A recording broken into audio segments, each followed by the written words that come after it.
and industries ના આંગણે આજના ઇન્ટરેક્ટિવ સેશન ડ્યુરિંગ CPEX 23 માં નવનિયુક્ત જેમણે પદ ગ્રહણ સમારોહ હજુ શરૂઆત કરી છે અને એવા 84 વાવટાઓ સુરત શહેરના આંગણે બંદરે જ્યારે ફરકતા હતા અને એવા 84 વર્ષના આજનું એમનું મિશન 84 ના આ પ્રસંગે ઉપસ્થિત honourable union cabinet minister of Fisheries, Animal Husbandry and Dairy Government.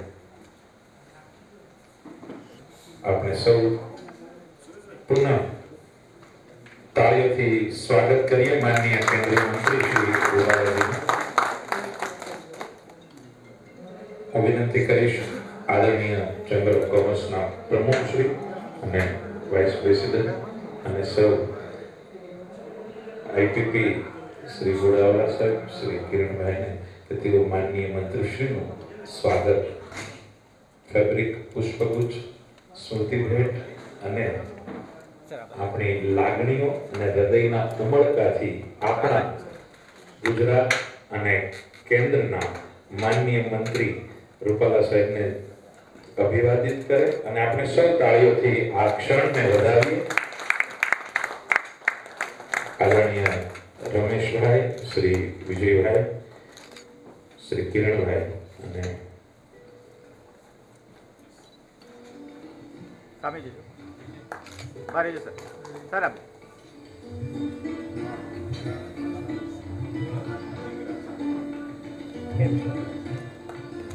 હું વિનંતી કરીશ આજના આપ સૌની ઉપસ્થિતિમાં the Southern Gujarat Chamber of Commerce and ઇન્ડસ્ટ્રીઝના CPEX 23 आदरणीय प्रेसिडेंट श्री रमेश भाई वगासियाने विनंती करीश के एमणे जोयेलुं अने एमणे विचारेलुं अने आपणे सौए जे साकार करवानुं छे एवुं प्रेजेंटेशन M84 विषय अने आजनी मीटिंग विषय आदरणीय श्री रमेश भाई। नमस्कार।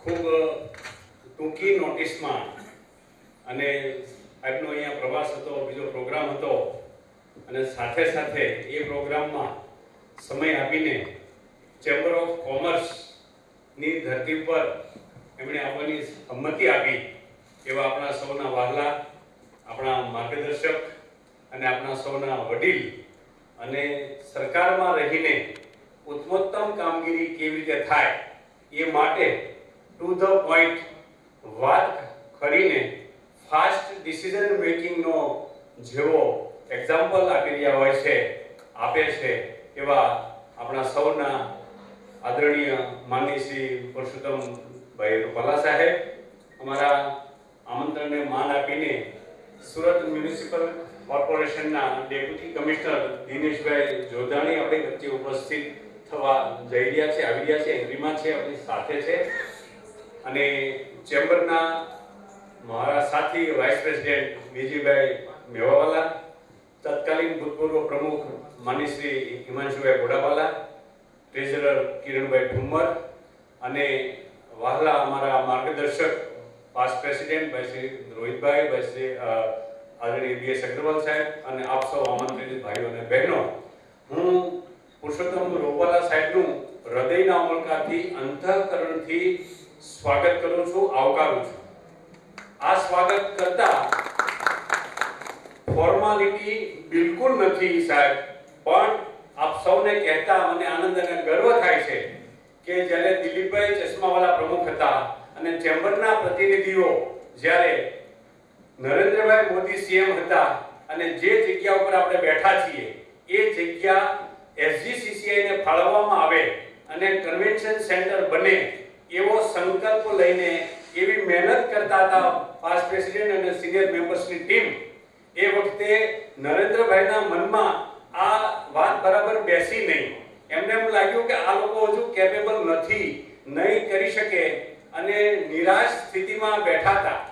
એ દરમિયાન નરેન્દ્રભાઈની ચેમ્બરની બહાર મને જે માહિતી આપવામાં આવી છે પાસ્ટ પ્રેસિડેન્ટ દ્વારા, તે પ્રમાણે હું તો નહોતો એ ટાઈમે ત્યાં, પણ એ સમયે રૂપાલા સાહેબ ત્યાંથી પાસ થયા અને કેલા શું બેઠા છો એમની સ્ટાઇલ પ્રમાણે લાક્ષણિક અદામાં તો કે સાહેબ અમે આવું કામ લઈને આવ્યા છે ને આમાં થોડુંક આવું છે, વાંધો નહીં બેસો 2-5 મિનિટ.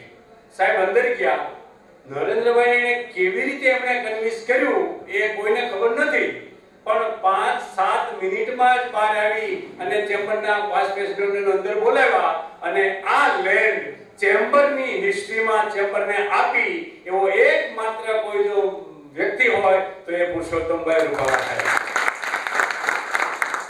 આ ઋણ આપણે ક્યારેય ભૂલી શકીએ એમ નથી અને એટલા માટે એ ઋણને અદા નહીં કરી શકાય, પણ એક વિવેક ભાવથી આપણે આદર વ્યક્ત કરીએ એટલે સૌ પોતપોતાના સ્થાન ઉપર ઊભા થઈ અને સ્ટેન્ડિંગ ઓવેશન આપીને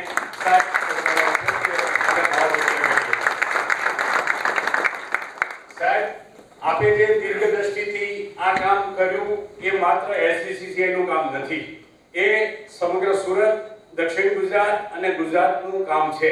અને એ ધરતી ઉપર અમારા સભ્યોએ સાથે મળી અને આ કન્વેન્શન સેન્ટર ઊભું કર્યું છે, જેનો ઉપયોગ ખૂબ જ રીતે એક્ઝિબિશન હવે અન્ય રીતે પણ થઈ રહ્યો છે.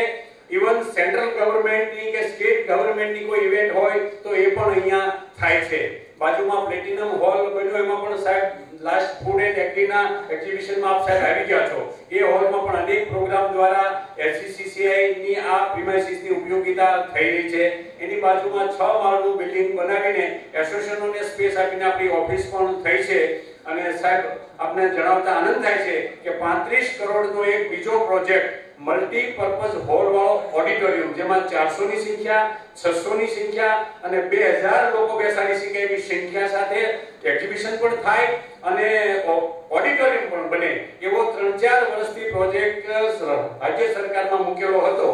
2 જુલાઈએ અમારું ઇન્સ્ટોલેશન આ હોલમાં થયું ત્યારે રાજ્ય સરકારના સ્ટેટ મિનિસ્ટર ઉદ્યોગ હર્ષભાઈ સંઘવીએ આવી અને આદરણીય શ્રી ભૂપેન્દ્રભાઈ પટેલની કૃપા દ્રષ્ટિ અને સરકારનું વિઝન, એની સમજણ અને કામ કરવાની ભાવનાના કારણે એમાં 24 કરોડ રૂપિયાની ગ્રાન્ટ અમને સેન્કશન થઈ છે. એ માટે અમે સેલ્યુટ કરીએ છીએ. આ સરકાર એટલું સરસ કામ કરી રહી છે અને પ્રજા ઉપયોગી આવી બધી ભાવનાઓ મુકાય છે ત્યારે અમારી પણ ફરજ થાય કે અમારે પણ કંઈક કરવું જોઈએ. એટલા માટે આ ચેમ્બરના પટાંગણમાં અને ચેમ્બરના આ પ્રીમાઇસીસથી આખા દેશમાં એક જ્યોત એવી પ્રગટે કે જે આખા દેશમાં ફેલાઈ જાય એવી ભાવના સાથે એક વિઝન અને એક મિશન અમે લીધું છે સાહેબ હાથ ઉપર. અમે તો બાળકો છીએ, ક્યાંક ભૂલ થાય તો માર્ગદર્શન આપજો, પણ અમારો હોંસલો પરફેક્ટ છે અને મક્કમ છે અને મક્કમ મનોબળ સાથે આગળ વધવા માંગી રહ્યા છે. ત્યારે ભારત અનેક બાબતમાં આજે નંબર 1 છે. India ranks number 1 in software exports globally with a market share of 33%. In GDP growth rate in global, the remittance in number 1.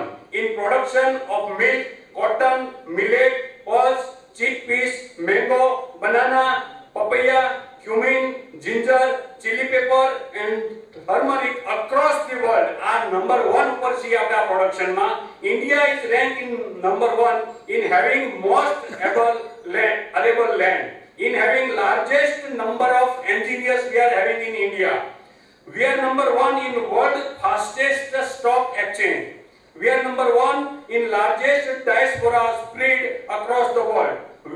We are number 1 in producing films. We are number 2 in as the largest democracy on the earth. We are number 2 in the largest number of smartphone users globally. As the largest producer of mobile instruments globally, we are 2 in having the largest highway network. We are number 2 in having the largest rail network under the same management.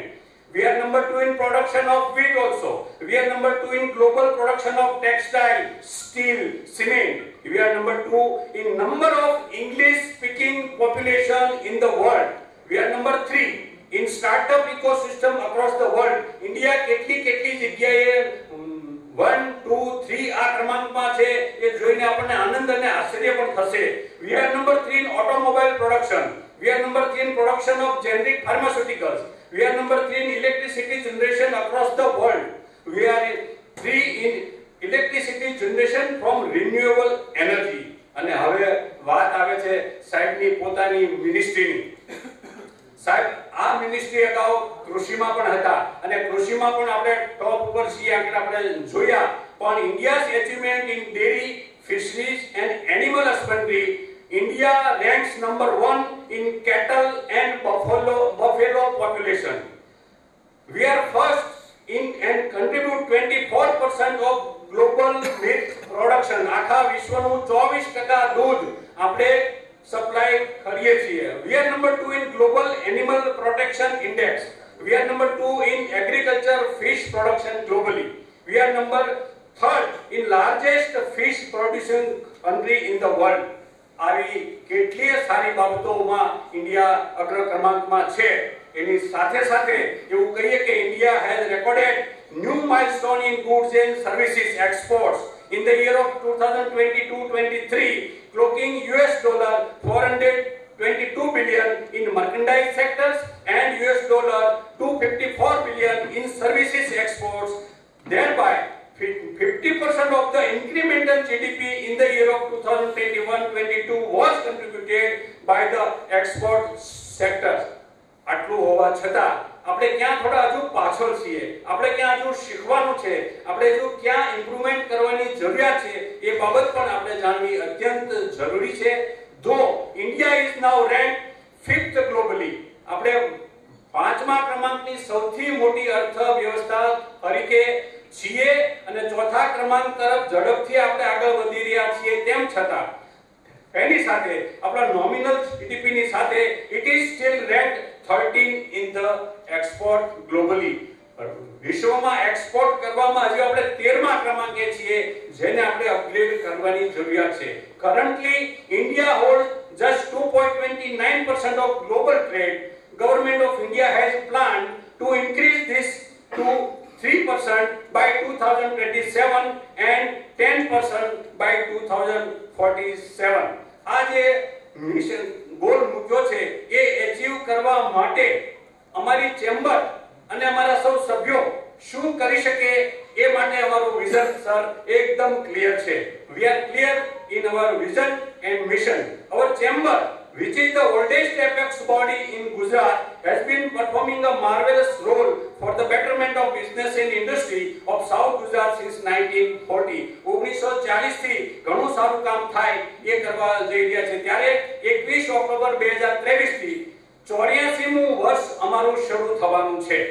84મા વર્ષે આપણે શું કરી શકીએ એવા વિચાર સાથે શરૂ થયેલી આ યાત્રા in order to celebrate the 84th establishment day of SGCCI. SGCCI નું 84મું વર્ષ આપણે કેવી રીતે ઉજવીએ તો એ રિમાર્કેબલ અને રીઝનેબલ કહેવાય એવા ઓબ્જેક્ટિવ સાથે સુરતનું બંદર, જ્યાં 84 દેશના વાવટા એક સમયે ફરકતા હતા, 84 બંદરના વાવટા ફરકતા હતા અને ઇન્ટરનેશનલ ટ્રેડ હતો. એ ઇન્ટરનેશનલ ટ્રેડ લેટેસ્ટ ટેકનોલોજીના અભાવમાં અને કોમ્યુનિકેશનના સાધનો ન હોવા છતાં પણ થતો હતો. તો એવું પ્રાઉડ અને એવું સ્પિરિટ આપણા વડીલોનું એ વખતે ઇન્ટરનેશનલ ટ્રેડનું હતું. તો આપણે અત્યારે શું કરીએ છીએ એ જોવાની ફરજ આપણને થાય એ 100% છે ને એ સ્પિરિટને રિવાઇવ કરવા માટે to commemorating the 84th year of establishment of SGCCI with the history of Surat being port holding flags of 84 nations during 15th to 17th century, re-establishing the connect with 84 nations of the world for international trade. આ 84ની theme લઈને અમે એવો સંકલ્પ કર્યો છે કે આ 84ની theme સાથે દેશને પણ આ થીમ સાથે આગળ લઈ જઈએ.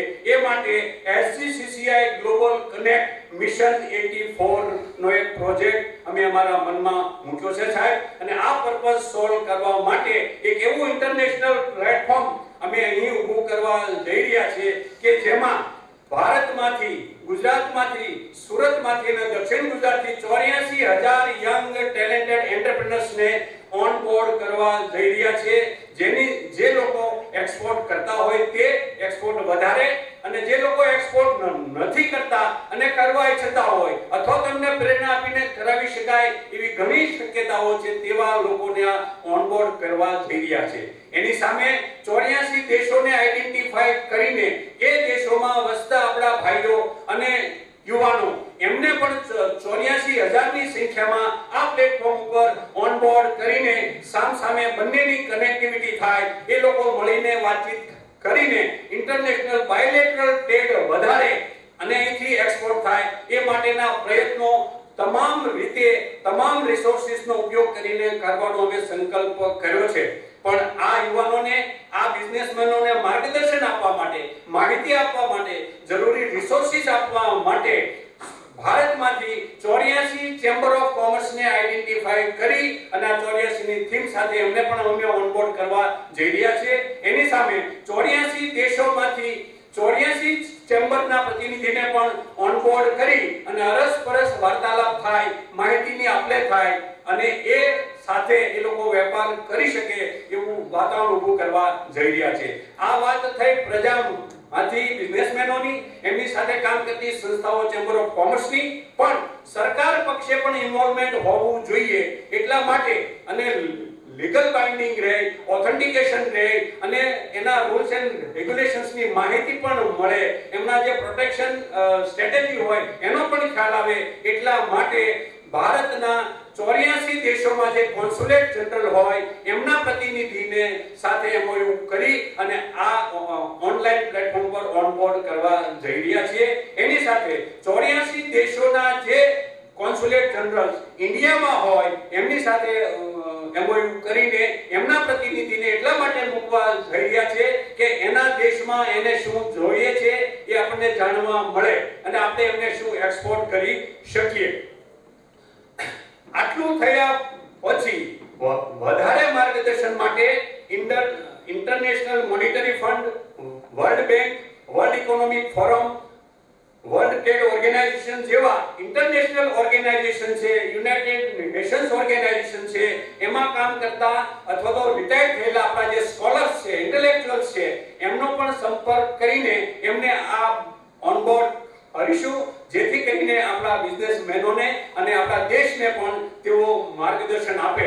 આટલું કર્યા પછીનો જે સંકલ્પ છે એ છે કે આ ધરતી ઉપર અહીંયા 84 દેશોના પ્રતિનિધિઓ અને આપણા પ્રતિનિધિઓને સાથે મળીને ડોમ બનાવીને બંને દેશના કોન્સ્યુલેટના પ્રતિનિધિ, ચેમ્બરના પ્રતિનિધિ અને બિઝનેસ ને ઇન્ડસ્ટ્રીના આગેવાનો 84,000 કરોડ રૂપિયાનો ટ્રેડ કરે એવા MOU કરવાનો સંકલ્પ કરવા જઈ રહ્યા છે.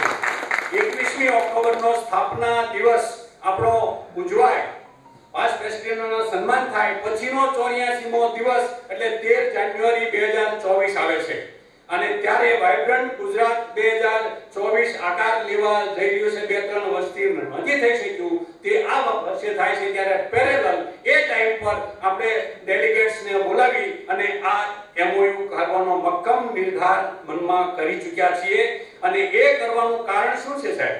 આટલી બધી મહેનત શા માટે કરવી જોઈએ? તો આપણા આદરણીય વડાપ્રધાન નરેન્દ્રભાઈ મોદીએ ભારત દેશ માટે ઇકોનોમીને મોટી બનાવવા માટે, અસરકારક બનાવવા માટે 2027 સુધીમાં 5 ટ્રિલિયન ઇકોનોમી બનાવવાનું જે લક્ષ્ય લીધું છે એ લક્ષ્યમાં 84,000 કરોડનું નાનકડું એવું પુષ્પ અમે ઉમેરવા જઈ રહ્યા છીએ. આ પુષ્પ ઉમેરીને અન્ય દેશમાં, અન્ય જગ્યાએ પણ આ વાતાવરણ બને એ માટે પણ પ્રયાસ થશે અને એની સાથે સાથે 2027 સુધીમાં 1 ટ્રિલિયન નું એક્સપોર્ટ થાય એવો ગોલ મોદી સાહેબે આપણને જે આપ્યો છે, લક્ષ્યાંક આપ્યો છે, એ લક્ષ્યાંકને પૂરું કરવા માટે આપણે અહીંથી એક્સપોર્ટ્સ વધારેમાં વધારે થાય એ પ્રમાણેના તમામ પ્રયાસો થશે. અને આ કરવા દરમિયાન નવી 84,000 એવરીવેર યુ વિલ ફાઇન્ડ 84 નવી રોજગારી નું સર્જન પણ અમે આ પ્લેટફોર્મના માધ્યમથી કરવા જઈ રહ્યા છે. એની સાથે સાથે ખાસ ઇન્સિસ્ટ અમે ખેડૂતોની પ્રોડક્ટ પર કરવા જઈ રહ્યા છે. ખેડૂતો જે ઉત્પાદન કરે છે અને મોદી સાહેબે જે ઇન્કમ વધારવાનો સંકલ્પ આપ્યો છે, ખેડૂતોની ઇન્કમ વધે અને પેરિશેબલ આઇટમ ખરાબ ન થઈ જાય એવા આશય સાથે ઇન્ફ્રાસ્ટ્રક્ચરને વેગ મળે એવા પ્રયત્નો થશે ની ઇન્કમ વધે એ માટે પણ આ બાબત ઉપર ભાર આપવામાં આવશે. આવું કરવાથી ભારતની ઇકોનોમી એક્સિલરેટ થશે અને વર્લ્ડમાં ઇન્ડિયા એક ઇકોનોમિક પાવર તરીકે એસ્ટાબ્લિશ થાય એવો સંકલ્પ પણ અમે મોદી સાહેબની સાથે સાથે અમે સૌ કરવાના છીએ. અને આ કરવાથી શું થશે? બીજી બાય પ્રોડક્ટ એવી છે કે જે ચાઇનાથી આપણે વધારેમાં અત્યારે ઇમ્પોર્ટ થઈ રહ્યું છે, ફરજિયાતપણે ઇમ્પોર્ટ કરવું પડે એવા સંજોગો છે, ત્યારે એમની ડિપેન્ડન્સી અને ડોમિનન્સ ઓછું થાય એ માટેના પ્રયાસો એવી રીતે થશે કે ચાઇનાનો ઓપ્શન કોઈ પણ પ્રકારે શોધવો અને મેક ઇન્ડિયાનો જે પ્રોજેક્ટ છે, એ કેમ્પેન છે, એને ભાર આપીને એને સ્વીકારીને ઇન્ડિયામાં જ ઉત્પાદન થાય અને એક્સપોર્ટ થાય એ માટેના પ્રયાસો અમે કરવા જઈ રહ્યા છીએ. ત્યારે આ સંકલ્પનો શુભારંભ અમે કોન્સ્યુલેટ જનરલ 10 દેશના 2 જુલાઈએ બોલાવ્યા હતા. એમાંથી 5 કોન્સ્યુલેટ્સ આવ્યા. એમની સાથે અમારા લગભગ 250 થી 300 બિઝનેસમેનો સાથે અમે 3-4 કલાક ઇન્ટરેક્શન કરાવ્યું. એમના શું પ્રશ્નો છે, એમની શું બાબતો છે એ સમજી અને એ લોકોનો એક્સપોર્ટ વધે અત્યારથી એ ઇન્સ્ટોલેશનના દિવસથી જ આ શુભારંભ અમે કર્યો છે. અને હવે આવી રીતે આપ સૌના સાથ સહકારથી અને ખાસ કરીને સ્ટેટ ગવર્નમેન્ટમાં સીએમ સાહેબને અમે પ્રેઝન્ટેશન બતાવ્યું છે, એમના સેક્રેટરીએટને બતાવ્યું છે, મિનિસ્ટ્રી ઓફ એક્સટર્નલ અફેર્સે પણ અમને પ્રેઝન્ટેશન બતાવવા માટે આમંત્રણ આપ્યું છે. અમે બતાવવાના છીએ. તો આપ સાહેબના ચરણોમાં અમારી પ્રાર્થના છે કે આપની મિનિસ્ટ્રીના માધ્યમથી અને જ્યાં પણ જરૂરિયાત પડે ત્યાં અમને માર્ગદર્શન આપજો, સૂચન કરજો અને આ લક્ષ્ય અમે કોઈ પણ સંજોગોમાં હાંસિલ કરવા માટે હોંસલા સાથે તૈયાર છીએ. આપ તૈયાર છો ને? બે હાથ ઊંચા કરી અને સમર્થન આપો કે આ દિશામાં આપણે આગળ વધી રહ્યા છે. આપ સૌ સાથ સહકાર આપશો તો એ દિશામાં આપણે ચોક્કસપણે સફળતા મેળવીશું. એવા વિલાસા સાથે, અપેક્ષા સાથે આપ સાહેબે આપનો કિંમતી સમય આપી અને એસજીસીઆઈમાં પધાર્યા એ માટે ધન્યવાદ, આભાર. Thank you very much.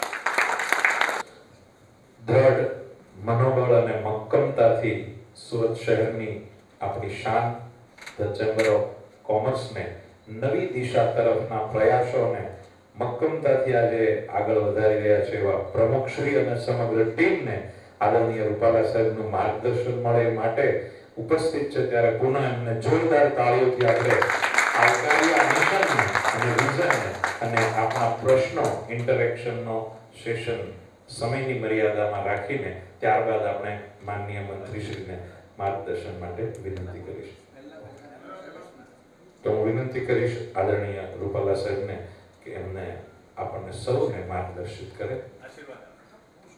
આપમાંથી જેને પૂછવું હોય એને આવવા દો. 2-3 લોકો બોલે પછી એમાં કઈ કહેવાય જેવું છે તો કહીશું.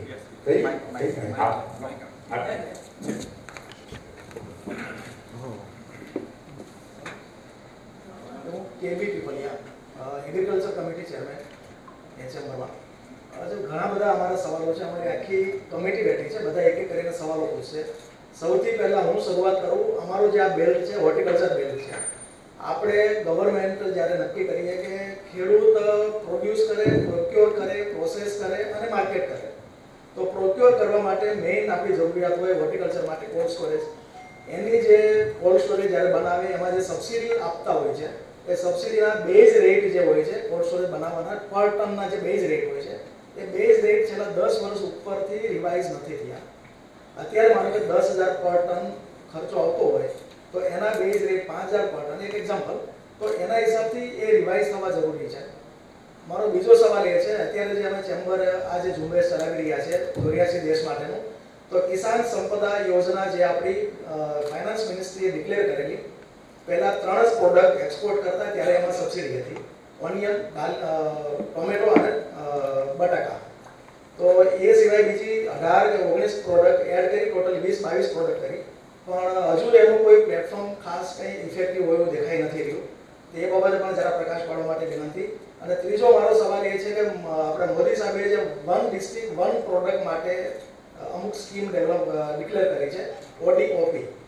તો સુરતની અંદર તો વિવિધ પ્રોડક્ટ છે, તો 1 કરતાં મિનિમમ 2 પ્રોડક્ટ થાય. જેમ ઉત્તરાખંડ ગવર્મેન્ટે હમણાં ડિક્લેર કર્યું 1 ડિસ્ટ્રિક્ટ 2 પ્રોડક્ટ. તો એ બાબતે જરા હેલ્પ કરવા માટે વિનંતી. હવે અમારા બીજા મિત્રોને આપું છું એક્સપોર્ટ માટે, એને પેરેલલ છે, એક્સપોર્ટ માટે ઓર્ગેનિક પ્રોડક્ટના એક્સપોર્ટ માટે જે પ્રોબ્લેમ આવી રહ્યા છે, તમારે હિમાંશુભાઈને આપું છું, એ જરા એમાં વાત કરશે. હિમાંશુ ભીકાણી. અમે એગ્રીકલ્ચર પ્રોડક્ટ ઓર્ગેનિક સર્ટિફાઈડ કરાવીને એક્સપોર્ટ કરીએ છીએ. પણ ગયા વર્ષે જે સર્ટિફાઈંગ બોડી છે, લગભગ 18 જેવી સર્ટિફાઈંગ બોડી છે, એમાંથી 14 જેવી સર્ટિફાઈડ બોડીને સસ્પેન્ડ કરવામાં આવી. અને એનું કારણ એ આપવામાં આવ્યું કે ઇટીઓ વાળું પ્રોડક્ટ તમે એક્સપોર્ટ કર્યું છે. ઇટીઓ યુરોપમાં ચાલુ હતું, એલાઉ કરતા હતા, અને રાતોરાત એ લોકોએ બંધ કરી દીધું. અને એમને ત્યાં કન્ટેનર પહોંચ્યા અને ઇટીઓ કર્યું છે, સર્ટિફાઈંગ બોડીએ ખરાબ ઇન્સ્પેક્શન કર્યું છે, આવું બધું એ રાજકારણ કરી અને આપણું બધું કન્ટેનરો ત્યાંથી રિજેક્ટ થયા અને બોડીને એ કરી સસ્પેન્ડ કરી. અત્યારે થોડું ઘણું બોડીને પાછું એ કર્યું છે, માન્યતા આપી છે, પણ બહુ ઓછી બોડી છે જે ઓર્ગેનિક સર્ટિફિકેશન કરે છે. તો આપણું રાજ્ય સરકારની અને કેન્દ્ર સરકારની મદદથી આપણે જ સર્ટિફાઈ કરીએ અને આપણા બીજા દેશો આપણને માન્ય કરે. આપણી બોડી આપણું ગોપકા ને એપેડા બધા મદદ કરે છે, પણ આપણો ગોપકા છે તો યુએસ અમેરિકાએ પોતાની બોડી જ માન્ય રાખી છે. તો આપણે એની સાથે એપ્લિકેશન કરી અને આપણું ગોપકાનું પણ માન્યતા આપે એવી મારી રજૂઆત છે.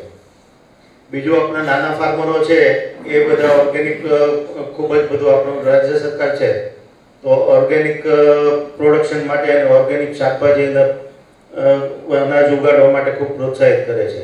પણ એ લોકોને ઓર્ગેનિક તરીકે વેચવામાં મોટો પ્રશ્ન છે, કેમ કે ઓર્ગેનિકનું સર્ટિફિકેશન કરવા જાય તો ઓછામાં ઓછો 4-5 હજાર રૂપિયાનો ખર્ચ લાગે છે લેબોરેટરીમાં ટેસ્ટિંગ માટે. આ મિનિમમ 4 થી 5 પેસ્ટિસાઇડનું છે.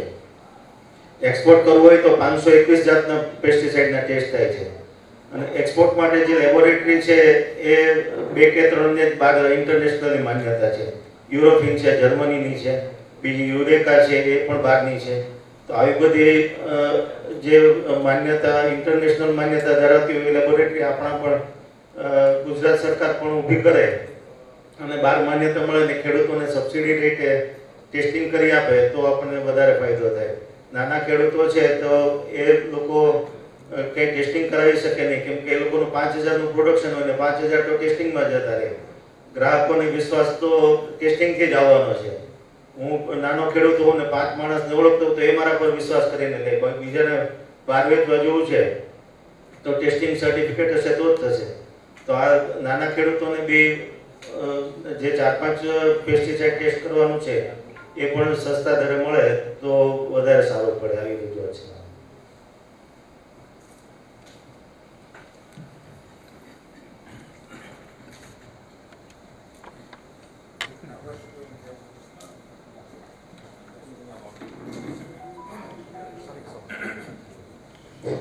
Good evening sir.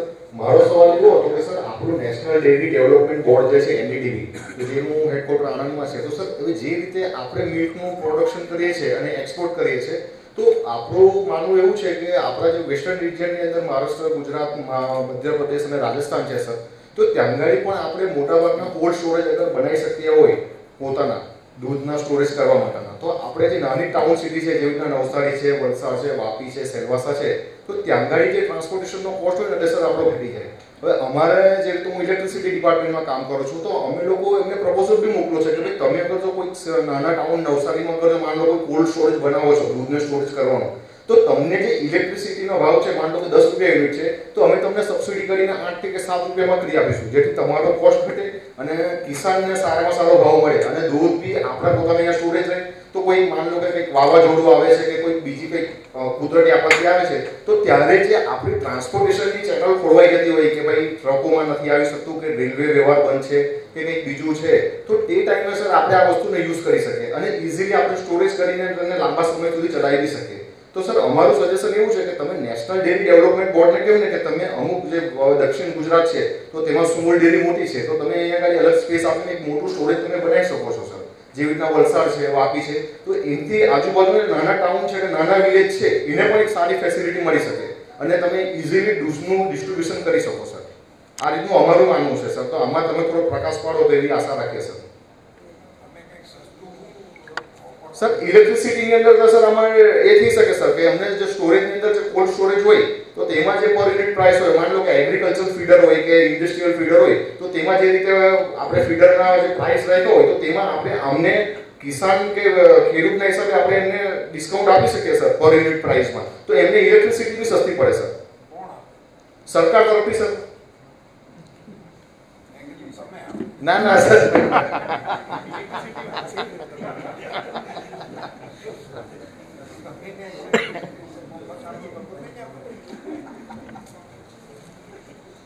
नमस्ते सर, मैं डॉक्टर उदय शंकर सेठी, मैं फिशरीज कम्युनिटी का रिप्रेजेंटेटिव हूँ चांबर से. मैं खुद एक फार्मर हूँ, झींगा फार्मर, एंड एक्सपोर्ट भी कर रहा हूँ मैं. Sir first I will congratulate for the blue revolution, जो आपने अच्छे काम कर रहे हैं दिल्ली में. उसमें काफ़ी सारे भी प्रॉब्लम आपके साथ डिस्कशन किया गया था फोरम में, तो उसमें सर 4-5 चीज़ मैं आपको थोड़ा इंट्रोडक्शन करना चाहता हूँ. पहले सर देखिए, अभी आपने दूसरा एक चीज़ मैं बोलना भूल गया. We are the number 1 shrimp producer in the world and also we are the number 1 supplier to US market. तो लेकिन सर अभी क्या है कि recently Ecuador is coming up very nicely, तो इक्वेडर के साथ आप थोड़ा कंपटीशन करना मुश्किल हो जाता है, तो उसके लिए थोड़ा बहुत प्रॉब्लम है. तो to reduce the cost of production, जैसे अभी अपना कॉस्टिंग बहुत ज़्यादा बढ़ रहा है but market realization is not that much. तो एक तो चीज़ है कॉस्ट ऑफ प्रोडक्शन कम करने के लिए सर, फर्स्ट इज जैसे अपना if you compare to east coast, जैसे ओडिशा हो गया, I belongs to Odisha but I am doing business here in Gujarat. जैसे आंध्रा में अभी subsidy electric subsidy they are giving ₹1.40, but यहाँ देयर इज नो सब्सिडी. तो ऐसा कॉस्ट ऑफ प्रोडक्शन अगर कंपैरिजन करते हैं तो फिर ईस्ट कोस्ट और वेस्ट कोस्ट में it will be around like $1, ₹80, 75 to 80 rupees different. तो मार्केट जो आंध्रा वाले जाके इंटरनेशनल मार्केट में कॉम्पीट कर रहे हैं, गुजरात वाले वह करना मुश्किल हो जाता है, because I am also exporter. तो उसको कम करने के लिए sir we can we do something, जो जैसे आपको पहले भी रिक्वेस्ट किया गया था कि तारीफ, जैसे subsidy in the electricity, this is one thing. Second thing, कुछ कम्युनिकेशन जैसे अभी बैंकिंग, जैसे दूसरा इंडस्ट्री में जैसे CGTMS है, जैसे सर मैं कॉन्ट्रैक्ट फार्मिंग कर रहा हूँ, छोटे छोटे चासी को मैं रॉ मटेरियल देता हूँ, then I buy back the product. तो उसमें क्या किया, बहुत सारे लोगों के पास कैपेसिटी है but bank they are not coming forward, क्योंकि उनके पास कोलैटरल सिक्योरिटी नहीं है. सो अगर वो भी वो डायरेक्टली बैंकिंग से उन्होंने फंड्स लेके करेंगे, so they are getting more 20% more profit margin than the compare now. उसमें सब कुछ, अभी मेरे पास मैं डीलर हूँ, मेरे पास कोई फार्मर आते हैं, so I have to give in MRP because it's उधारी. But if you are getting the banking facility, so I can give it 20%, 15% discount. So that discount, if you get they are getting, so they get the very good profit. So this is second very big marginal difference. And कुछ farmer को, मेरे farmer मित्रों को last year भी मैंने बताया था, उनको मैंने हेल्प किया था CC लेने के लिए बैंक से. So they are very happy. बोले सर आपने अपना मार्गदर्शन दिखाया, so are getting very nice profit from that one. तो इससे कैन वी डू समथिंग, जैसे CGTMS इन एक्वाकल्चर सेक्टर में जो छोटे छोटे 3-4 पाउंड वाले हैं, तो इजीली उनका फंड ज्यादा भी नहीं रहता है, 40-50 लाख की फंडिंग हो जाता है, तो easily they can do the very good crop and उनका कॉस्ट ऑफ प्रोडक्शन भी कम हो जाता है. तो ये सर एक दूसरा ये हो गया. एंड तीसरा sir export market. So I will study that because 2018 में Netherland government they invited 12 committee, तो I was the member on that committee. हमने यूरोप में बहुत सारे कंट्री घूमे, डिस्कशन भी किए. So you can imagine sir, जैसे आपको मैं एक छोटा सा एग्जांपल देता हूँ. इंडिया में वी आर प्रोड्यूसिंग 40 काउंट झींगा, जैसे 1 किलो में 40 पीस लेता है. उसका एवरेज अभी जो फार्म प्राइस है, last year it was good price कि $400 maximum, that is the good price. Divide by dollar, so it is coming around 5.5. Then we come to the processing plant, another $1.5. Fried मिला के sir it will be $8 when it reach to the US market. $8 के पीछे there are 10 कंपनियां, they get the very good profit margin.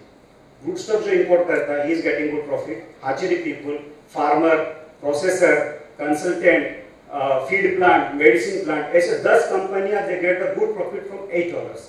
When this $8 come to the US market, you see the Europe में हो गया, USA में हो गया, so minimum price is $30. So 3 गुना बढ़ जाता है. कौन कमाता है? 4%. Importer, stockist, distributor, retailer. So अपना ऐसे कुछ हो सकता है, एम्पेडा पीपुल्स आर देयर. So ऐसे जाके अगर दूसरा कंट्री, जैसे अभी रिसेंटली मैंने I to office in Spain, because मेरा प्लान है डायरेक्टली खुद इंपोर्ट करूंगा Europe and distribute in Schengen country. तो उस पर क्या गवर्नमेंट डू सम इनिशिएशन कि बाहर कंट्री में जाकर रिप्रेजेंटेशन अगर डाल सकते हैं, so you can directly you can help them for the import and distribute there. तो that will be also very good profit for the farmer as well as for our export. And ऐसे करेंगे तो size, अभी recently we are exporting 50,000 crore business. So if everything goes well, 75 now platinum jubilee of Indian independent, so you can reach up to the 75,000 market, export market. So this is one.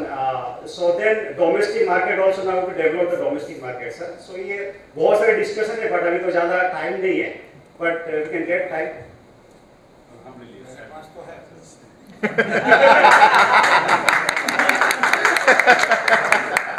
इस तरह से तो मैं आपको लेके ठीक है સાહેબ તો રેડી છે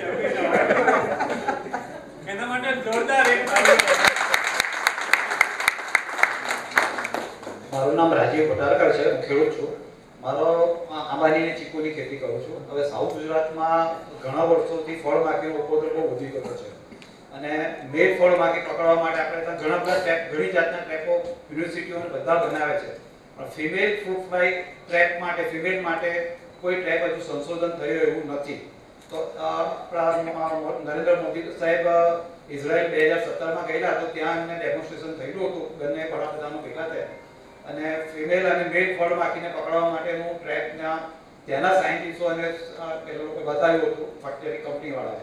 તો એ વસ્તુ આપણે ત્યાંના સાયન્ટિસ્ટો અને આપણી સાયન્ટિસ્ટો સાથે ભેગા કરીને આને માટે જો કંઈક થઈ શકે તો વધારે સારું, કારણ કે એને લીધે આપણી કેરી એક્સપોર્ટ થતી નથી. ફળ માખીના લીધે ઈંડા પણ મૂકે, ફિમેલ ફ્રૂટ ફ્લાય મૂકે ફિમેલ, અને ફિમેલને પકડવા માટે કોઈ ટ્રેપ નથી આપણે અવેલેબલ છે, પણ એટલા બધા જે એકાદ છે બહુ મોંઘા છે અને સક્સેસફુલ નથી. મેં વાપર્યા છે મારા ખેતરમાં એટલા માટે. બીજું હાલમાં જ વડાપ્રધાનશ્રીએ PM પ્રણામ કરીને કંઈક સાઇટ નવી કંઈક કરી, તેમાં એગ્રીકલ્ચર માટે 50% ઓર્ગેનિક ફર્ટિલાઇઝર અને 50% કેમિકલ ફર્ટિલાઇઝર વાપરવાનું કહ્યું. એટલે મધર અર્થને સારું સોઇલ સારી રહે એના માટે આવ્યું છે. તો મારે એક જાણ કરવી છે કે આપણે ત્યાં જે દિવેલીનો ખોળ છે તે ચાઇના બહુ એક્સપોર્ટ થઈ રહ્યો છે, અને બીજું DOC જે છે, DO કેસ્ટ્રોલ કેક, તે બધું સચિન JIDC બોઇલરોમાં બળતણ તરીકે જાય છે. તો આ ફર્ટિલાઇઝર જો બળતણ તરીકે નહીં વપરાઈને આપણે ખેડૂતોને મળે તો થોડું ઘણું સસ્તું પડે અને ખેડૂતો ઓર્ગેનિકમાં વધારે સારી રીતે જઈ શકે. કારણ કે પહેલાં અમે બી વાપરતા હતા, પણ અત્યારે એટલા બધા ખોળ મોટો થઈ ગયો છે, દિવેલીનો ખોળ અને લીમડાનો ખોળ કોઈ કામનો નથી. મેં વાપર્યો છે, ઇટ ઇઝ નથિંગ. ઇવન લીંબોડીનું તેલ પણ આંબા પર છાંટવામાં આવ્યું છે, કોઈ કામ નથી આપ્યું. મને એવું કહેવામાં આવ્યું છે કે સાથે કેમિકલ પેસ્ટિસાઇડ છાંટજો. હવે એને માટે મારે દિવેલ પર રિસર્ચ કરવાનું મારે ભલામણ છે મારી, કે કારણ કે આપણે ચોખામાં, ઘઉંમાં અને તુવેર દાળમાં પણ દિવેલ ચોપડીએ છીએ, કેમ કે જીવાત નહીં પડે. તો દિવેલીમાં એવું જાતનું પોઈઝન છે, રેઝિન નામનું પોઈઝન છે, એ કિંગ કોબ્રાના પોઈઝન કરતાં 2.5 ટાઈમ્સ વધારે ઝેરી છે. એટલે દિવેલનું બી જો દવા છાંટવા માટેનો ઉપયોગ થાય એને માટે રિસર્ચ સરકાર કરાવે તો વધારે સારું પડશે. અને લખ્યું છે એ આપ સાહેબને હું આપીશ પછી જતી વખતે. Thank you sir.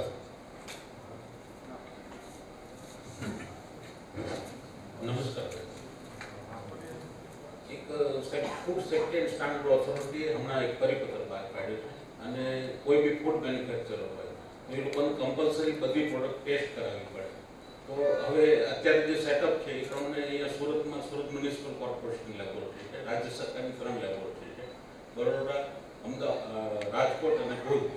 એટલે જે લેબોરેટરીનું ઇન્ફ્રાસ્ટ્રક્ચર છે એ અવેલેબલ નથી. પ્લસ માનો કે એક મેન્યુફેક્ચર હોય, એક મીઠાઈવાળો છે, એને ત્યાં 20 થી 25 પ્રોડક્ટ બનતી હોય, નમકીન બનતી હોય, પેંડા બનતા હોય, એ તો ઇન્ડિવિજ્યુઅલ દરેક પ્રોડક્ટ ટેસ્ટ કરાવવા બેસે તો એ બહુ કોસ્ટલી થાય.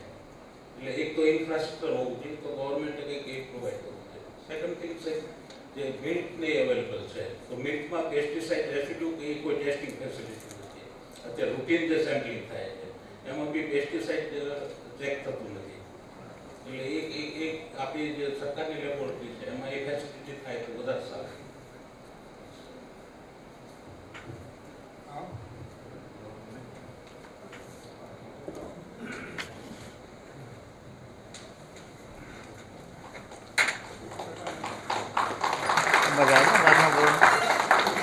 ભાષામાં બોલા જાઓ.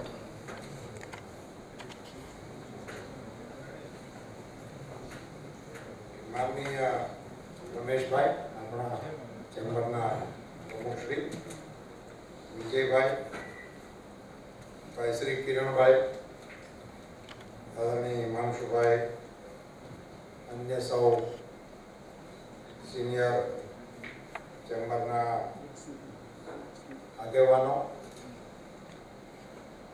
આપ સૌને મળવાનો મોકો આપવા બદલ રમેશભાઈનો અંતઃકરણપૂર્વક આભાર. કેટલીક જાણકારી બહુ સરસ મને મળી, કેટલાક પ્રશ્નો તમારા તરફથી અહીંયા રજૂ થયા.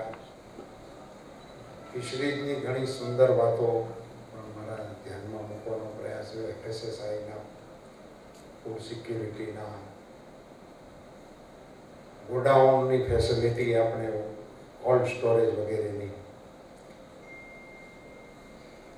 જે પ્રશ્નો છે એમાં તમે મને જેટલા અહીંયા બોલ્યા છે ને એ બધું લખીને આપી દીધું.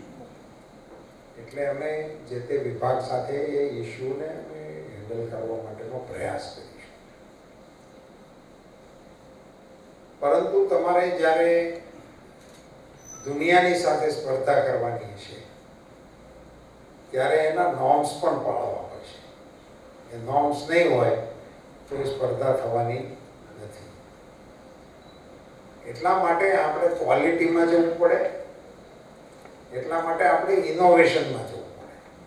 દુનિયાવાળાનું જે હાલે છે ને એ નવું લઈ આવે, એટલે આપણી પાસે હોય નહીં એટલે આપણે એના રમકડા લઈએ એ સિવાય બીજું કંઈ કરતા નથી. એ ચાલુમાં કાંઈ નહીં કરે, એક નવું રમકડું બનાવી રાખે પછી કે અમારી પાસે લેટેસ્ટ ટેકનોલોજી છે. આપણે પણ એનો નવાચારની દિશામાં આપણે પ્રયાસ કરવા. ઘણી નવી બાબતો અત્યારે થઈ રહી છે. ઓર્ગેનિક વિશેના જેટલા પણ પ્રશ્નો છે, એનું રજીસ્ટ્રેશન નથી થતું, એને મોંઘું પડે છે, નાના નાના હોય તો કરી નથી શકતા. વાસ્તવમાં એ પ્રશ્નો નથી. તમારી જાણ માટે મારી માહિતી એવી છે કે ઓર્ગેનિક માટે આખું ગામ ભેગું થઈને એક અરજી કરે તો આખા ગામને કરી દેવા માટેનો નિયમ ભારત સરકારે કીધો. એને ગામ સુધી પોગાડવો ન પોગાડવો, સમજવું ન સમજવું એ આપણી ઉપર હોય. આપણે ઓર્ગેનિક નું સર્ટિફિકેટ ના આપીએ તો દુનિયા શું કામ લે? કારણ કે આપણે ત્યાં તો તરત જ નીકળે છે લોકો. આપણા ગામમાં, આપણા દેશમાં નો પેદા થતી ગાયો જેટલી ન હોય એની કરતા જાજુ ગાયનું ઘી વેચીએ આપણે. આ જે આપણી ભૂમિ છે ને એની દુનિયાને ખબર પડી ગઈ. હવે એ બધું બહુ ચાલવાનું. આપણું આયુર્વેદ, આપણું આ નોલેજ એ કેવી રીતે બદનામ થઈ ગયું. ગમે એ વાડમાંથી ટીટિયા કાપીને રોડ ઉપર બેસી જાય, જડીબુટ્ટી બચ્ચું લઈ જા, એમ જડીબુટ્ટી બચ્ચું લઈ જાય હારા મંડે થાવા દાલ થાય છે. ધતિંગ જ કર્યા ન. સર્ટિફિકેશન એનો આગ્રહ રાખો, એને સરળ બનાવવા માટેની માંગ કરો, એને કોમ્યુનિટી બેઝ કરવાની માંગ કરો. બાકી એમાંથી છટકવાની કોઈ સ્કીમમાં જશો એટલે તમારો કોન્સેપ્ટ ફેલ થઈ જશે. અને હવે દુનિયા ઓર્ગેનિક તરફ જવાની છે. દુનિયા આપણી ઇન્ડિજિનસ ગાયને માન્યતા આપવાની છે. દુનિયા આપણી ઇન્ડિજિનસ ગાયના ઘી દૂધનું માર્કેટ થવાનું છે. આપણે એમાં કેટલા આગળ વધી શકીએ. અમદાવાદની અંદર 250 રૂપિયા લીટર દૂધ વેચે છે ગોપાલ, 250 રૂપિયા લીટર, અને 5000 રૂપિયા કિલો ઘી વેચે છે આજની તારીખે. વ્રજ ગૌશાળા ગોપાલ સુતરિયા, ટેલિફોન નંબર એ અમારા ઓલા જણ પાસે છે. લો વેચે છે. બ્રાન્ડ બનાવવી પડશે તમારે, તો માર્કેટિંગ થવાનું છે. ફિશરી જેવો જબરજસ્ત વિષય છે. આપણે વિષય કાઢ્યો આપ સૌના ધ્યાન માટે. અત્યારે આપણે 60,000 કરોડ રૂપિયાનો એક્સપોર્ટ કરી છે. હું મંત્રી બન્યો એટલે મને ખબર પડી. ત્યાં સુધી હું એવું માનતો હતો કે મરીન કેચ જ જાજો હશે, કે આપણો તો 8,000 કિલોમીટરનો કોસ્ટલ અને 200 માઇલ સુધી આપણો EFC આવે એટલે 2 લાખ વર્ગ કિલોમીટર નો આપણો સમુદ્રી એરિયા છે અને એની બહાર પણ ઇન્ટરનેશનલ ફિશિંગ કરવાના પણ આપણા અધિકાર છે. એટલે હું એવું માનતો હતો કે વધુ તો સી કેચ જ આવતો હોય છે, પણ વધુમાં વધુ છે એ આપણું ઇનલેન્ડ છે અને એક્વાકલ્ચર છે. એ ફિશરીઝ એની કરતાં વધારે એમાંથી અત્યારે આપણો દેશ ઊંડિયામણ પણ એમાંથી વધારે કમાય છે. એ કોન્સેપ્ટ આપણા ધ્યાનમાં આવે તો આપણને ખ્યાલ આવે. એટલે એને આપણી એવી કોમ્યુનિટી, તમે અમારી સાથે બેઠા છો, તમારી સાથે આ વાત શેર કરી શકાય. 60,000 કરોડનું જે આપણે એક્સપોર્ટ કરીએ છીએ એનો મુદ્દા માલ આપણે ઇમ્પોર્ટ કરીએ છીએ. આ 60,000 કરોડનું જેનું આપણું એક્સપોર્ટ છે ને એનું રો મટીરિયલ આપણે ઇમ્પોર્ટ કરીએ છીએ.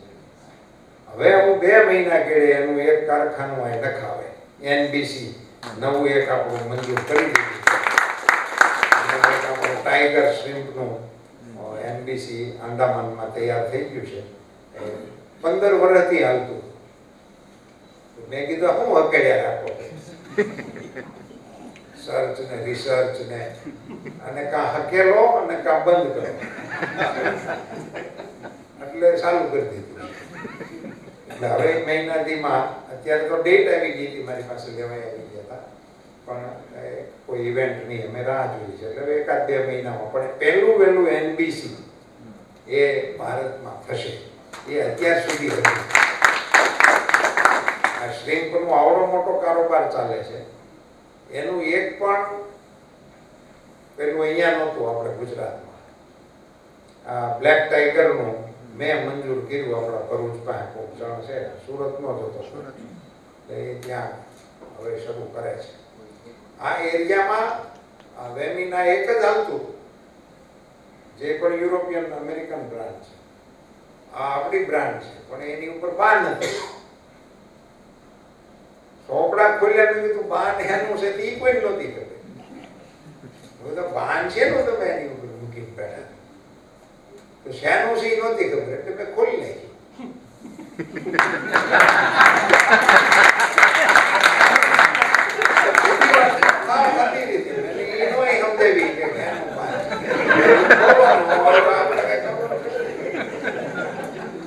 આવી અસંખ્ય બાબતો આપણા નેશનલ અને ઇન્ટરનેશનલ વ્યાપારની અંદર છે અને એના કારણે ઘણું બધું આપણું આવું બધું ચાલતું હોય છે. હમણાં આપણે મોટામાં મોટો જો કોઈ બેનિફિટ હોય તો એ છે કે પ્રધાનમંત્રી શ્રીનું વ્યક્તિત્વ એ આજે આપણી એસેટ છે. એને કારણે કોઈ દેશવાળો આપણી સામે ડાયલોગમાં ઊંચા અવાજે વાત કરી શકે એમ નથી. તમે કોમ્યુનિટી એવી છો કે એનો મેક્સિમમ બેનિફિટ કેવી રીતે લઈ શકાય. આ બધી જ ટ્રીટીઓ આગામી આપણું જે G20 નું ફાઇનલ મિટિંગો થશે ત્યારે દુનિયાભરના બધા જ નેતાઓ આપણે ત્યાં મહેમાન હશે અને એ વખતે એ બધા જ લોકો પોતપોતાના દેશ માટે આપણી સાથે શું કરી શકાય એની ભારે મોટી મથામણ કરશે. મોદી સાહેબે બધા વિભાગને સૂચના આપી છે કે તમારા વિભાગમાંથી જે કંઈ હોય કરવા જેવું એ બધી તૈયારી કરી અને એને અંતિમ રૂપ આપો. એ દૃષ્ટિથી આપણે શું કરવું જોઈએ એ દિશામાં તમે લોકો વિચારો. તો એમાં આ 84 વાળું તમારું ક્યાં ફિટ થાય એમ છે. એમાંથી આ આવે છે, એમાંથી 84 નંગ વાળા કોણ છે? એને એકથી તમારે રોટલા ખવડાવવા પડે, શ્રી અન્નના એને સમજાવવું પડે કે શું કહેવાય. એમાંથી એ બધું થઈ જશે. અમેરિકાની વ્હાઇટ હાઉસના ઓફિશિયલ ડિનરની અંદર શ્રી અન્નનો પ્રયોગ થયો. ત્યાં બાજરો રંધાણ અને માત્ર શ્રી અન્ન નામની નરેન્દ્રભાઈ મોદી સાહેબે પેલી કરી, એની બ્રાન્ડ કરી કે આને શ્રી અન્ન કહેવાય અને એનું પોષણમાં મૂલ્ય શું છે અને મિલેટ યર તરીકેની માંગણી કરી અને વિશ્વએ એની માંગણી માન્ય રાખી મિલેટ યર ઉજવાનું. મારી પાસે હવે MSP થી બાજરો ખરીદો એવું કોઈ પૂછવા નથી આવતું. બાજરો 12 રૂપિયા જરૂર જ નથી. આગે આપો. હું હમણાં બાબરકોટ અહીંયા એ લોકોએ ખળાનો કાર્યક્રમ રાખ્યો, જૂનું ખળું તૈયાર કર્યું, મારી પાસે વહુ લાવ્યો બાજરો, હાલરું હકાયું. પણ એ હું બધું કરતો તો ત્યારે નાના ખેડૂતોએ મને જે માહિતી આપી તમારી સાથે શેર કરું છું કે અમારે અહીંયા બાજરાનું વાવેતર થશે, વાવણીના સમાચાર મળતા જ રાજકોટ અને અમદાવાદના વેપારીઓ અમારા આખા ગામની હારે આવીને એમઓયુ કરી જાય છે. એટલે હવે તમને કોઈ કહે ને બાબરકોટનો બાજરો હું તમને આપું છું, માનતા નહીં. ટોટલ બાજરાનું બુકિંગ થઈ ગયું છે. ખેડૂત દીઠ પોતાના મનપસંદ ભાવે ખેડૂતો એનું બુકિંગ કરી રહ્યા છે. આ નવા ટ્રેડ જે છે એ નવા ટ્રેન્ડને આપણે પારખવો જોઈએ. એ દિશામાં એગ્રીકલ્ચર ફંડ જે આવ્યું છે, 1 લાખ કરોડ રૂપિયા પોસ્ટ હાર્વેસ્ટિંગ ફેસિલિટી, જેમાં તમારું સ્ટોરેજ એ મેઇન છે, એના 1 લાખ કરોડ રૂપિયા આઝાદી પછી મને યાદ નથી કે આવી વ્યવસ્થા કોઈ વડાપ્રધાન હોય કે કોઈ સરકાર હોય કરી. 1 લાખ કરોડ રૂપિયા એને માટેનું ફંડ છે. એની એક જ શરત, 2 શરત ખૂબ આપણા માટે અગત્યની છે. 1 નંબર શરત, એમાં પોસ્ટ હાર્વેસ્ટિંગ ફેસિલિટી માટે જ આ ફંડ આપવાનું છે. એટલે એનું પછી તમે હાર્વેસ્ટિંગ ટેકનોલોજી હોય, સ્ટોરેજ ટેકનોલોજી હોય, પ્રોસેસિંગ ટેકનોલોજી હોય, વોટેવર, એને લોજિસ્ટિક. અને બીજું એ ટાયર 3 અને ગામડા એમાં જ આને ઊભું કરવું. એટલે તમે જે કહો છો ને એને માટેનું જે ફંડ છે એનો કેવી રીતે તમે વિનિયોગ કરી શકો છો, ઉપયોગ કરી શકો છો, એ દિશામાં એમને વિચારવાની આવશ્યકતા છે. દૂધની અંદર આપણે નંબર 1 છીએ, પણ તમે જે એક્સપોર્ટની વાત કરો છો ને એમાં આપણી સામે ઇશ્યુ પ્રાઇસના, રૂલ્સના એના નથી, પણ આપણા જે ઇન્ટરનેશનલ એમઓયુ થાય એક દેશને બીજા દેશને, એમાં ભારત વર્ષોથી એક મુદ્દામાં કોઈ દેશને નમતું નથી આપતો, એ આપણો ડેરી પ્રોડક્ટ છે. અમે કોઈ પણ દેશને એલાઉ નથી કરતા. કોઈ પણ પ્રકારની ડેરી પ્રોડક્ટ એને અમે હજી સુધી કોઈની માન્યતા નથી. અમેરિકા કહેત હોય નહીં, ઓસ્ટ્રેલિયા કહેત હોય નહીં, અને કોઈ પણ આપણો કન્ટ્રી જેની સાથે આપણા ખૂબ સારા સંબંધો છે, ઇન્ક્લુડિંગ ઓસ્ટ્રેલિયા અને આપણી વચ્ચે જે એફટીએ થયા, એ ઓસ્ટ્રેલિયાના ઇતિહાસમાં પહેલી વખત એવા એફટીએ થયા જેમાં ડેરી ન હોય અને એને એફટીએ કર્યું. આને કારણે આપણને એ પછી રોકે છે કેટલીક ચીજોમાં. હમણાં તમે આ સમાચાર સાંભળ્યા ને કે અમેરિકામાં સાહેબ ગયા તો એમાં આપણા અને એમની વચ્ચેના 7 પ્રશ્નો હતા, એમાંથી 6 નું સમાધાન થઈ ગયું. એ તમે સાંભળ્યું, અને એની ચર્ચા દુનિયામાં હાલે છે કે આ કરી જ કેવી રીતે કે ભારતવાળા. 6 ઇસ્યુ અમેરિકા અને ભારત વચ્ચે વર્ષોથી હાલતા હતા, જેની અંદર અમેરિકા 3 મહિના પહેલા આપણી એને વાત કરવા તૈયાર નહોતું. એ આપણી જેમ કેટલાકમાં રિઝીડ હોય, એને બદલે 6 રિઝોલ્વ થઈ ગયા. 7મું એક રહી ગયું. એ શું રહી ગયું? ત્યાંથી ડકનું માંસ આપણે ત્યાં આવવા માટે એને ડિમાન્ડ કરી હતી. મેં ના પાડી. અમારા પોલ્ટ્રી વાળા છે એ માંડ કાંઠે આવ્યા છે, એને તમારું કઈ ડક ખવડાવવાની અમારે કઈ જરૂર નથી. હવે એને હોટલ સુધી આવવા દેવા સુધીની અમે હા પાડવાની વેતરણમાં છીએ, તો 7મો હોતે નીકળી જાય. આ પ્રકારની વ્યવસ્થાઓ અત્યારે રાષ્ટ્રીય સ્તરે અને આંતરરાષ્ટ્રીય સ્તરે સરકાર દ્વારા ચાલી રહી છે. જે તમારા પ્રશ્નો હોય ટેરિફના, વીજળીના, ઇન્ફ્રાસ્ટ્રક્ચરના, ફેસિલિટીના, સર્વિસના, દાખલા તરીકે આપણા સર્ટિફિકેશનના અને લેબોરેટરીના, એ બધા ઇસ્યુ એ ઇન્ફ્રાસ્ટ્રક્ચરને અપગ્રેડ કરવા માટેના વિષયો છે. ભારત સરકાર એમાં ખૂબ જ કીન છે. કોરોના વખતે આપણી પાસે ટેસ્ટિંગની 1 લેબોરેટરી હતી, આજે આપણી પાસે 3000 છે. એમ ફોકસ બદલાયું છે, અને ભારત સરકાર આજે ઇન્ફ્રાસ્ટ્રક્ચરની અંદર સૌથી વધારે મને એમ લાગે છે કે આઝાદી પછી આ વખતના બજેટમાં 10 લાખ કરોડ રૂપિયાને માર્ક કર્યા છે ઇન્ફ્રાસ્ટ્રક્ચર ફેસિલિટી માટે અને એક્ચ્યુઅલ એક્સપેન્ડિચર કરવા માટે. ભારત સરકારનું એ પ્રકારનું જે વલણ છે, હવે એને આપણી જરૂરિયાતોના માટે આપણે ત્યાં એ કેવી રીતે આવે, કારણ કે આ તો બધું ગંગાજી તો ઉપરથી ઉતરે જ છે, પણ એ આપણા ફળિયામાં આવે તો કામ ના ને. નર્મદા બંધ તો બંધાઈ ગયો, પણ આપણે ઘરે કનેક્શન લાગે તો કામનું, નહીં તો નર્મદાના દર્શન કરવાના, મોટા માણસ વિવાહમાં જાય એવું જલસો હોય હાલ્યા રાખે, આપણે કઈ લેવા દેવું હોય નહીં. રોડ ઉપરથી નીકળે આપણે એમાં આનંદ ઘડીક થાય, પણ આપણે ત્યાં એ આવી શકે, આપણા રાજ્યમાં આવી શકે, એને માટે ચેમ્બરે જાગૃતતાપૂર્વક પોતાના પ્રશ્નોને વહીવટી માળખાને અનુરૂપ રજૂઆતોના દાયરામાં જવાની આવશ્યકતા છે. આપણી આવશ્યકતા શું છે અને એને ક્યાં પરફોર્મમાં તમારે રજૂ કરવી જોઈએ, કેવી રીતે રજૂ કરવી જોઈએ. અને હું તો એવું માનું છું કે ભારત સરકારની અને રાજ્ય સરકારની યોજનાઓને તમારી ટીમે શેડો ટીમ તરીકે સમજવા માટેની કોશિશ કરવી જોઈએ. તમારામાંથી એક ફિશરીઝનો એક્સપોર્ટ હોવો જોઈએ જેને મારી કરતા વધારે માહિતી હોય. મારા આખા વિભાગની એને ડિટેલ એની પાસે હોવી જોઈએ કે આ યોજના છે, એના આ રૂપ છે, એની મંજૂરી માટેના નિયમો છે, એને ગ્રાઉન્ડ ઉપર ઉતારવા માટેની આ એની વિધિ છે. કોઈ પણ પૂછે તો મારા કરતા સારી રીતે જવાબ આપે. હું અમારી પાર્ટીમાં હું તો કહું છું કે ભાઈ તમારી પાસે રાજ્ય કક્ષાએ 5 આગેવાનો એવા હોવા જોઈએ કે જેને જેમાં રુચિ હોય. એગ્રીકલ્ચર મિનિસ્ટર કે આપણો તો આપણો એગ્રીકલ્ચર આગેવાન એક તો એવો હોવો જોઈએ ને કે એને બધી ડિટેલની ખબર હોય, તો નીચે પરકોલેટ થશે.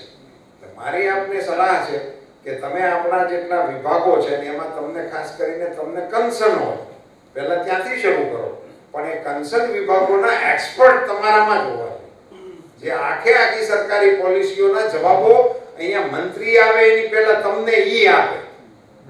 એ અમારી સાથે લાયસન્સ મારો, અમે એમને તમને એક્ઝિક્યુટ કરવામાં અમને કોઈ વાંધો છે જ નહીં. તમે કાલ મારી ઓફિસમાં કોઈને મોકલો, મારા બધા વિભાગોનું એની પાસે જેટલી ક્વેરી હોય એની સામે સેક્રેટરી બેહાડું.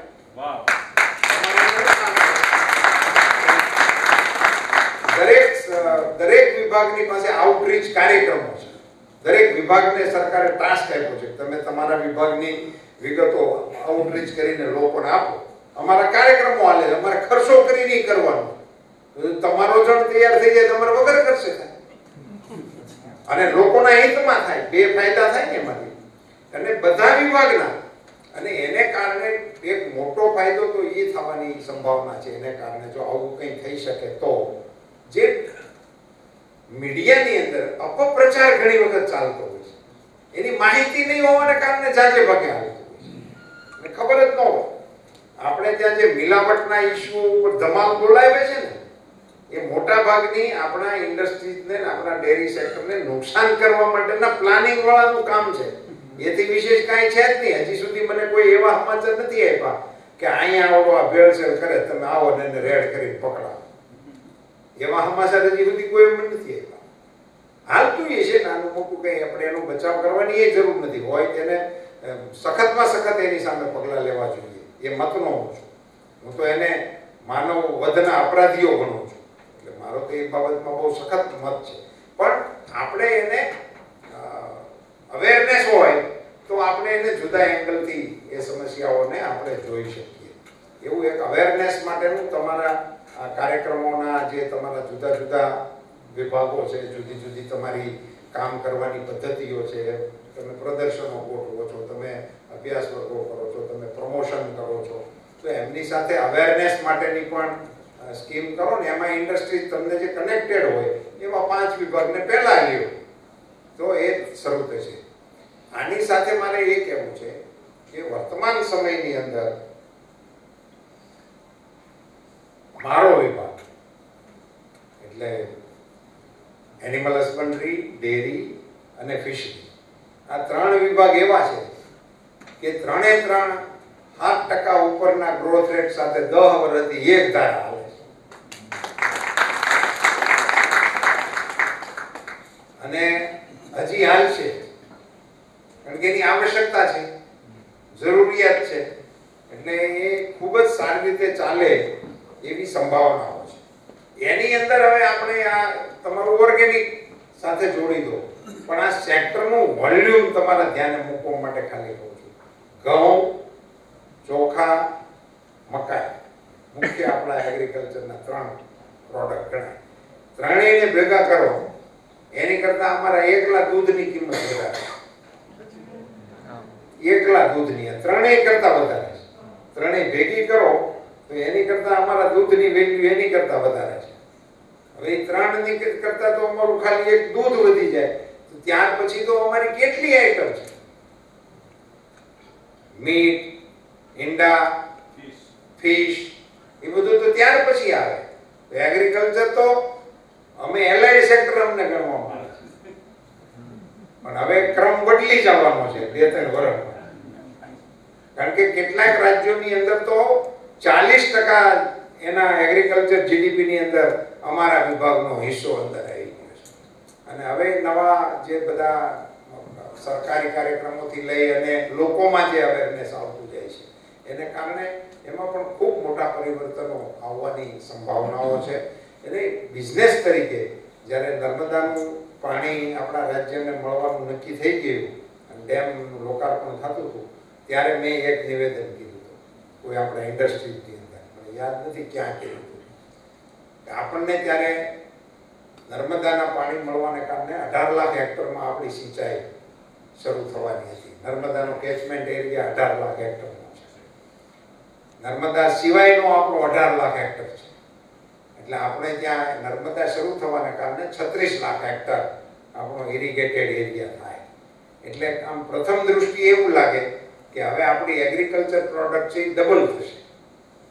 એવું આપણું સાધારણ તારણો ને એવા લેખો ને એવું બધું આવતું હતું, એમાં આપણે સુધારો કર્યો હતો કે આ ડબલ નહીં થાય, આ 4 ગણું થશે.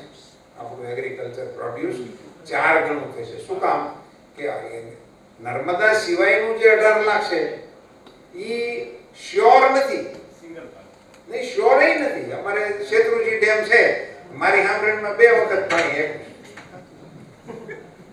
2 વખત ડેમ ગણાય ને અમે ઇરિગેટેડ એરિયામાં ગણાય. એટલી થાય ને એનેથી એના ઘઉં વાવી છોકરા પરણાવવાની એવી કોઈ સ્કીમ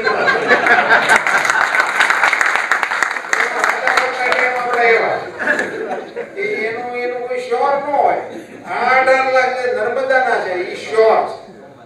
એટલે એ 3 ગણો પાક એનાથી આવે ને આપણો 1 ગણો, એમ કે 4 ગણું થાય. 4 ગણું એગ્રીકલ્ચર પ્રોડ્યુસ થાય તો આખું આપણું ઇન્ફ્રાસ્ટ્રક્ચર રિવાઇઝ કરવું પડે. એના માટેના માર્કેટિંગ યાર્ડો, એના માટેના ગોડાઉનો, એના માટેના લોજિસ્ટિક, આ તમામની અંદર ફેરફારો લાવવા પડે. અને એને મિટવીત કરવા માટેનું પ્લાનિંગ એ સરકારોએ પણ કરવું જોઈએ, ઉદ્યોગપતિઓએ પણ એ દિશામાં વિચારવું જોઈએ. અને એના પ્રોસેસિંગમાં હજી પણ ગજબની ક્ષમતા છે. હજી પણ આ દિવેલનું કોઈ બોલ્યું ને, હવે આપણે તો એરંડા જ વેચી નાખીએ, હજી આપણે તો આગળનું કંઈ કરતા નથી. માહિતી માટે કહું કે દુનિયાનું 70% એરંડા ભારતમાં થાય, ભારતનું 70% ગુજરાતમાં થાય. હવે આવડો મોટો મોનોપોલી વાળો આપણો પાક, એને આપણે એરંડા કરીને જ વેચી નાખીએ છીએ. પછી આપણા કેલા એરંડા એ પ્રોસેસ થઈ અને 50,000 રૂપિયા કિલો વાળી પ્રોડક્ટ બને. પછી અહીંયાથી હમણાં કોઈ કે કહ્યું કે ડોલરમાં સમજાવતા હતા, એટલે હું બહુ નહોતું ચાલતું, $3 થઈ ગયા. અને પછી આપણે ત્યાં $8 3 ગણો નફો લે. તો તમે અમૂલ મોડેલને એ વ્યવહારની અંદર મૂકવાની કોશિશ કરો તો એ $30 છે પાછા ખેડૂત સુધી જઈ શકે. It is the Amul formula only. આપણી પાસે કી છે, આપણે એને વાપરેલી છે, ટેસ્ટેડ છે. તો એ $30 સુધી પહોંચવાની ચેનલ એ અમૂલ મોડેલની આપણે બનાવવા માટેની કોશિશ કરવી જોઈએ, જેથી કરીને આપણો ફાર્મર છે એ $30 ભાગીદાર થઈ શકે. આજે અમૂલ પ્રોડક્ટ વિશ્વમાં આપણે મોકલીએ જ છીએ અને ત્યાં ડોલર એ કમાઈએ જ છે. એ ડોલર આપણા પાછા પશુપાલક પાસે આવી જાય છે. એ ફોર્મ્યુલા છે. એ ફોર્મ્યુલાને નવા આયામોમાં અને ફિશ સેક્ટરની અંદર પણ આપણે લાગુ કરવા માટેની કોશિશ કરવા જેવો પ્રયાસ છે. આપ સૌનો ખૂબ ખૂબ આભાર.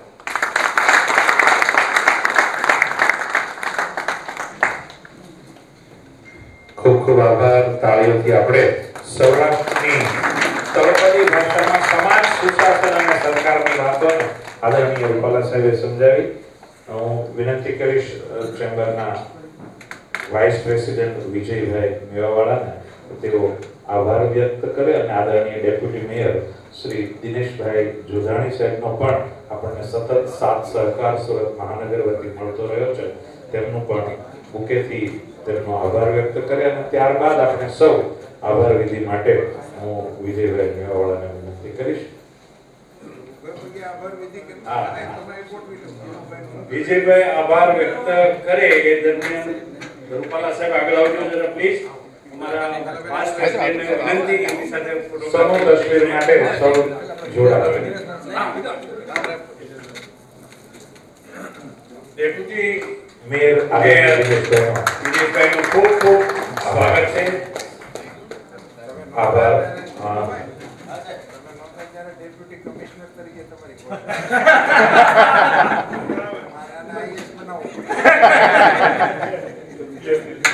રોહિતભાઈ મહેતા મારા કોન્સ્યુલેટ લાઇઝનિંગનું સાહેબ કામ કરે છે અને DS અગ્રવાલ સાહેબ આપ આભાર વિધિ કરો.